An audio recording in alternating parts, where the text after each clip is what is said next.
একটা খবর বেশ আমাকে কালকে রাতেই আলোড়িত করলো। সেটা হচ্ছে চীনের 12টি J-10C জঙ্গি বিমান কিনতে চায় বাংলাদেশ।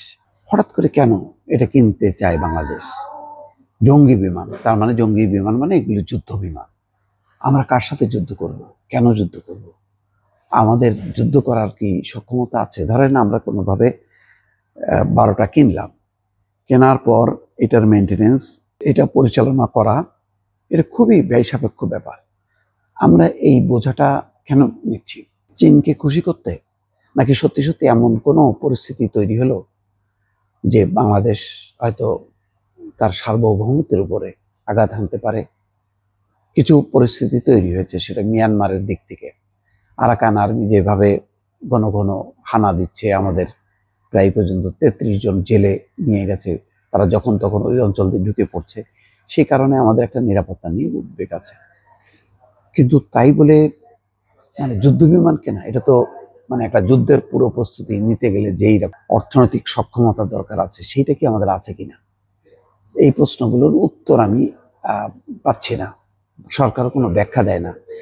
কারণ এতগুলো যুদ্ধ বিমান কেনা হবে, তাও অন্তর্বর্তী সরকার।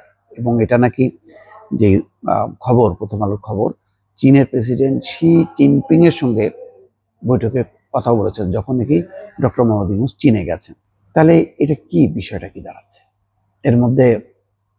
জানি না আমাদের অন্য কোনো আঞ্চলিক মানে উত্তেজনা আছে কিনা, যার প্রেক্ষিতে হয়তো এমন পরিস্থিতি হইতে পারে বাংলাদেশকেও যুদ্ধে অংশ নিতে হতে পারে, তেমন কিছু কিনা। আর এই J-10C জঙ্গি বিমান, এটাই কি সেই বিমান যেই পাকিস্তান ভারতের বিরুদ্ধে ব্যবহার করেছিল, যেখানে 6টা যুদ্ধ বিমান, ভারতীয় যুদ্ধ বিমান ভূপাতিত করেছিল? এবং তারপর চীনের এই জঙ্গি বিমানের যে কোম্পানির, তার শেয়ার বাজার উঠে গেছে, আর রাফাল যুদ্ধ বিমানের যে ফ্রান্সের কোম্পানি, সেটা ধস নেমেছিল। এটা যদি হয়, পাকিস্তানের মতন করে যদি বাংলাদেশও কেনে, এটা তো বিশাল ব্যাপার। কিন্তু পাকিস্তান পুরোপুরি একটা সামরিক রাষ্ট্র, মানে এক ধরনের তাদের সামরিক বাহিনীর প্রভুত্ব, কর্তৃত্ব এক ধরনের, আর আমাদের এখানে কিন্তু ভিন্ন রকমের। আমরা অ্যাফোর্ড করতে পারবো কিনা, বা প্রয়োজনীয়তা কি এমন যে আমরা কিনবো? আগে শেখ হাসিনার সময় এই ধরনের নানান সামরিক অস্ত্রপাতি মানে কেনা হতো, এটা বোঝা যায় যে এটা হয়তো পুরো বাহিনীটাকে একটু অ্যাক্টিভ রাখার জন্য। আর একটা হলো কমিশন বাণিজ্য, যেটা জেনারেল তারেক মোটামুটি মানে একেবারে মাশাল্লাহ শত শত হাজার কোটি টাকা হাতায় নিছে এই সমস্ত কমিশন থেকে। তার একচিটি আধিপত্য ছিল এগুলো। বেজিং এর প্রধান উপদেষ্টা সফর সঙ্গীদের মধ্যে 2জন জ্যেষ্ঠ সদস্য জঙ্গি বিমান কেনার বিষয়ে আগ্রহ কথা প্রথম আলোকে নিশ্চিত করেছে। গত 26শে মার্চ প্রধান উপদেষ্টা 4 দিনের সফরে চীনে যান। এই সফরের সময় প্রধান উপদেষ্টার প্রেস উইং বিবৃতি দিয়ে জানিয়েছিল, 2 নেতার বৈঠকে বিভিন্ন বিষয়ে আলোচনা হয়েছে।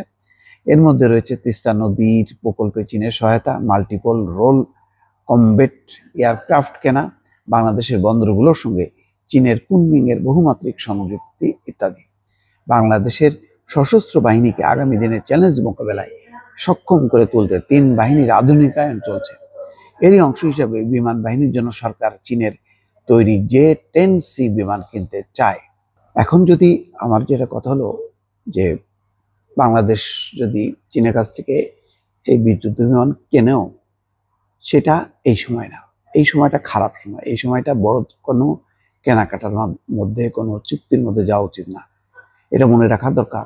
সব মিলায় যত যাই বলেন না কেন, এই সরকারের কিন্তু মূল যে কাজ, সেটা হচ্ছে একটা ভালো নির্বাচন করা। ভালো নির্বাচন ছাড়া অন্য যাই করুক না কেন, সব কিন্তু বৃথা যাবে। প্রতিটা সরকারের তো একটা লক্ষ্য থাকে, এই সরকারের লক্ষ্য থাকে একটা ভালো নির্বাচন, সেই নির্বাচনটা আগে। সুতরাং এই অল্প সময়ের মধ্যে এই ভালো নির্বাচন দিয়ে সুন্দরভাবে একটা ঐতিহাসিক মানে চমৎকার বিদায় হোক। ওই ন্যাক্কারজনক শেখ হাসিনার বিদায়ের মতন যাতে না হয়। সুতরাং একটা ভালো বিদায় এবং ভালো আগমন, এটার অপেক্ষায় বাংলাদেশ। এই ট্রানজিশনাল পিরিয়ডটার জন্য সমস্ত চিন্তা ভাবনা শক্তি যতগুলো, সবগুলো একত্রিত করতে হবে।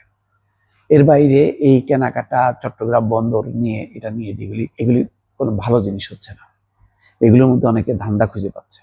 সুতরাং বি কেয়ারফুল, কোনটা ইন্টারিম গভর্নমেন্টের করা উচিত আর কোনটা রেগুলার গভর্নমেন্টের করা উচিত, এই বিভাজনটা খুব জরুরি। ভালো থাকবেন। আল্লাহ হাফেজ।